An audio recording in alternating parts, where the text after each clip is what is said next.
The alien warrior knelt in silence. Once, she had commanded fleets. Her armor had shone like a burning star, and entire worlds had feared her name. Now, that armor was cracked, her weapons confiscated, her rank erased. She was no longer a conqueror, just another defeated being in a galaxy ruled by contracts and chains. The humans called her Lot 47. Ethan didn't see a monster when he looked at her. He saw exhaustion. Scars. Pride that refused to die. He was just a human clerk at the interstellar exchange, no title, no power, no weapon at his side. Yet when her glowing eyes met his, she straightened her back instinctively, like a soldier remembering who she used to be. "Why are you here?" Ethan asked quietly. Her voice trembled, not with fear, but with shame. "I was bred for war," she said. "I don't know how to beg. But today, I must." Around them, alien merchants laughed. To them, humans were weak. Soft. Easy to manipulate. She leaned closer and whispered the words that burned her pride forever. "Take me, not as property. As purpose." Ethan hesitated. Buying her meant responsibility, feeding her, protecting her, standing against a system that treated lives like tools. Humans were considered foolish for compassion. That was exactly why they always underestimated them. "I won't own you," Ethan said firmly. "If you walk with me, you walk free." For the first time since her defeat, the warrior's shoulders shook. Not from pain, but relief. She stood beside him, not behind. That day, the galaxy learned something dangerous. A broken alien warrior didn't choose a human because he was strong.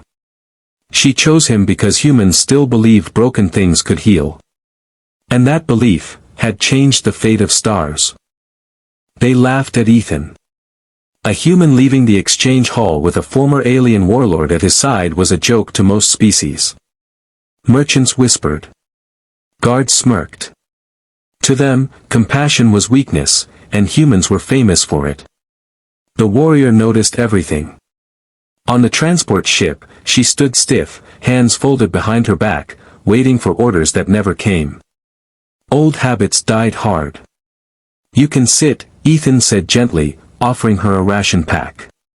She stared at it, confused. "You, share your food?" "You're not cargo," he replied. "You're a person." That word struck harder than any weapon. For days, she watched him. Ethan fixed engines himself, cleaned his own cabin, and spoke politely even to machines. No servants. No slaves. No fear-based hierarchy. Just effort and trust. "Your kind is strange," she finally said. "You had power over me, and you refused it." Ethan shrugged. Power isn't the same as control. Slowly, something inside her shifted. When pirates attacked the ship near an unclaimed sector, panic spread. The crew scrambled, alarms blaring. Ethan froze, he had never been in a real fight. She didn't. Her body moved before her mind could hesitate. Using only a broken tool and instinct sharpened by years of war, she disabled the boarding craft and sealed the breach. No bloodshed. No rage. Just precision. When it was over, the crew stared at her in stunned silence. "She saved us," someone whispered. Ethan looked at her, not as a weapon, not as a survivor, but as a protector. "You didn't have to do that," he said. She met his eyes, steady and proud. "I chose to." That was the moment she understood. Humans didn't dominate the galaxy through fear. They inspired loyalty through choice. And somewhere, in the vast silence between stars, the galaxy began to realize. Giving a broken warrior dignity was far more dangerous than ever keeping her in chains. The Galactic Council had ruled the stars for millennia. Power was measured in fleets, weapons, and how loudly a species could threaten extinction. Humans, with their small territories and soft voices, were rarely mentioned, until now. The report played in the council chamber. A former alien war commander had repelled pirates without orders. Without chains. Without a control chip.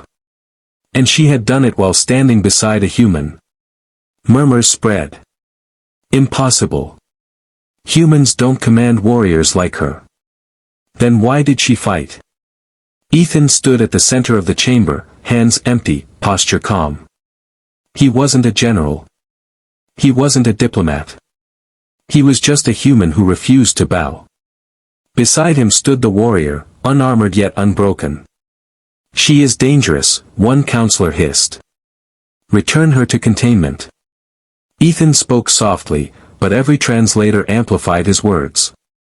She chose to protect us. If you punish choice, you punish loyalty itself. The council turned to the warrior. Why do you follow him? They demanded. He owns nothing. He commands nothing. She stepped forward. I follow him because he freed me without demanding obedience, she said. In your empires, strength is enforced. Among humans, it is earned. Silence fell. Then she did something unthinkable. She knelt, not to Ethan, but beside him. I am not his weapon, she declared. I am his ally. For the first time in centuries, the council hesitated. Humans didn't conquer worlds. They convinced the conquered to stand with them. That day, treaties were delayed. Sanctions paused. Observers were sent. Not to monitor the alien warrior, but to study humanity. Because the galaxy was beginning to understand a terrifying truth. A species that refused to enslave its enemies was slowly winning them over. And no empire knew how to fight that.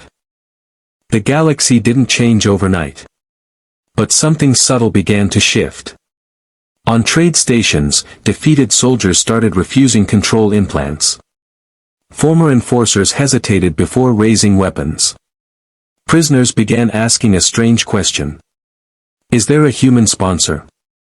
Ethan and the warrior traveled together, not as symbols, but as proof. Wherever they went, they didn't promise protection. They offered something far more dangerous. Choice. On a mining moon, an enslaved engineer watched Ethan repair machinery alongside workers instead of supervising from above. On a border outpost, guards saw the warrior refuse command authority, choosing cooperation instead. Whispers spread. Humans don't own you. Humans walk beside you. Humans let you leave. That frightened the old powers. A council faction issued a warning: any species adopting human-style liberation would lose trade privileges. Fleets mobilized. Fear returned, sharp and familiar. The warrior felt it first. Her past commanders sent messages. Old battle codes resurfaced. They offered restoration of rank, armor, and vengeance, if she abandoned the human. She watched Ethan sleep during a long jump, unaware of how fragile he looked compared to the forces gathering. You could rule again, they told her. With us, or without him. She remembered chains disguised as honor. When she replied, her message was simple. I already chose. At the next station, when council agents tried to separate them, something unexpected happened. Dock workers stepped forward. Pilots blocked corridors. Non-humans stood between soldiers and a human. No, they said. He stays. Ethan didn't raise his voice. He didn't threaten. He just stood there, human, unarmed, refusing to abandon anyone. That was when the warrior understood the truth. Humans weren't building an empire. They were building a line. And across the galaxy, beings who had never known dignity were finally brave enough to stand on it.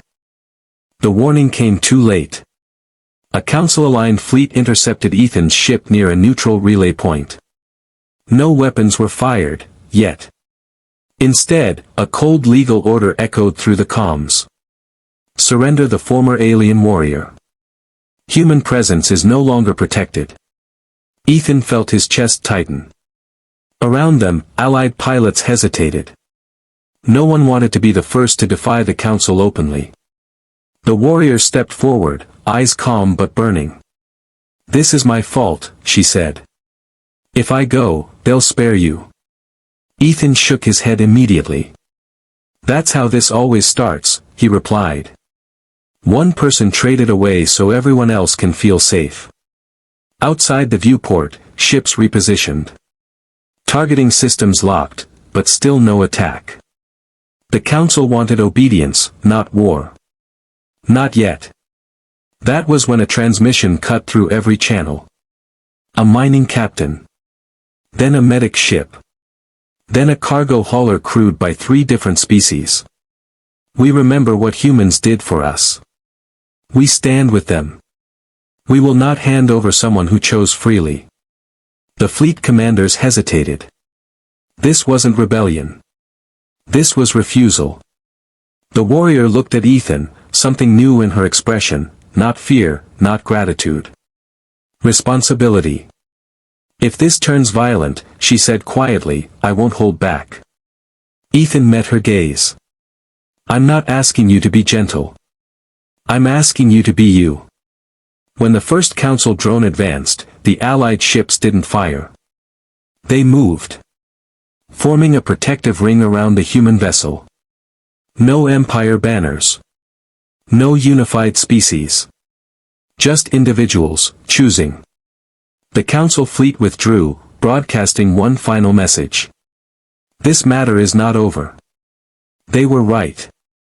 Because the galaxy had crossed a line it could never uncross. And next time, mercy wouldn't be the question. It would be the weapon. The Council didn't attack immediately. That was their mistake. Instead, they sent peace envoys, armed escorts, legal officers, and observers who spoke in calm voices while surrounding human-aligned stations. They expected fear. They expected humans to retreat once pressure became uncomfortable. Ethan felt the tension everywhere they docked. Supplies were delayed. Routes were blocked. Human allies were advised to reconsider their loyalties. It was a slow squeeze, meant to break resolve without firing a single shot. The warrior watched carefully. "This is how they prepare conquest," she said. "By making resistance feel lonely." So Ethan changed the rules.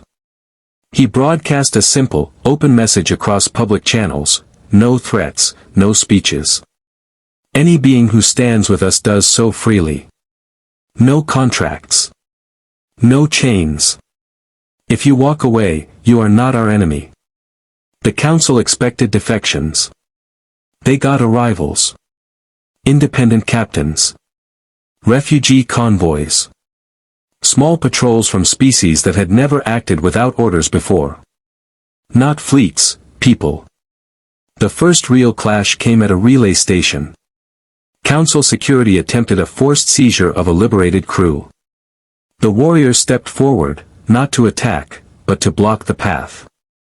She stood unarmed. "So this is human strategy," the commander sneered. "Standing still." "No," she replied calmly. "It's choice." When the seized crew refused to move, the station workers shut down the relay themselves. No violence. No explosions. Just silence and systems going dark. Trade across 3 sectors halted within hours. The Council panicked. For the first time, power wasn't being challenged by weapons, but by cooperation. Ethan stood beside the warrior, watching the stars dim beyond the viewport. "They can still crush us," he said. She nodded. "Yes. But now they know something worse." "What?" She looked at him, steady and certain. "They know humans won't back down. And they know others are starting to follow." In the quiet that followed, the galaxy understood. This wasn't a rebellion. It was a realignment. The vote was unanimous. For the first time in recorded history, the Galactic Council authorized direct military action, not against a species, but against an idea. Human-aligned systems were declared unstable. Protector fleets were dispatched under the banner of restoring order. This time, there were no warnings. The first shots were fired at a civilian relay station that refused Council oversight. Not destroyed, crippled. Just enough to remind the galaxy who still held the guns. Ethan watched the footage in silence. "This is because of me," he said quietly. The warrior turned to him, eyes sharp. "No. This is because they're afraid." Across Allied channels, panic spread. Some ships pulled back. Others stayed but asked the question no one wanted to answer. What happens when choice meets annihilation? At a forward assembly point, the warrior stood before a mixed gathering of humans and non-humans. No uniform. No throne. Just scars and resolve. "I was made for war," she said. "I know what comes next." She activated an old star map, hidden routes, forgotten defenses, Council blind spots. Knowledge earned in blood long before she met Ethan. "I won't fight for domination," she continued. "But I will fight so no one is forced to kneel again." Ethan stepped forward. "No one here is ordered to stay," he said. "If you leave now, you leave with our respect." Some ships departed. Most didn't. The warrior looked at the gathered fleet, small, unpolished, united by nothing but will. "This isn't enough to win a war," she said softly. Ethan met her gaze. "Then we don't fight it like one." Far away, Council armadas jumped toward human space. And for the first time, the galaxy held its breath. Because the next move wouldn't decide who ruled the stars. It would decide what kind of galaxy would survive. The Council armadas arrived expecting battle. They found silence. Human space was empty, not abandoned, but prepared. Trade lanes were clear. Stations powered down. No fleets rushed forward to meet them. No heroic last stand. Confusion spread through the command channels. Then the message activated, broadcast everywhere, translated into every known language. Ethan stood on screen. No armor. No flag behind him. "We're not here to overthrow you," he said calmly. "And we're not here to die proving a point." The warrior stepped beside him. "You taught the galaxy to obey," she said to the Council. "Humans taught it to choose." Across multiple sectors, something unprecedented happened. Dock workers refused Council resupply orders. Navigation AIs declined targeting commands. Entire crews laid down arms, not in rebellion, but refusal. The Council fired once. Only once. Their own logistics collapsed within hours. An empire built on fear discovered it couldn't function without cooperation. As systems went dark and fleets stalled, negotiations replaced orders.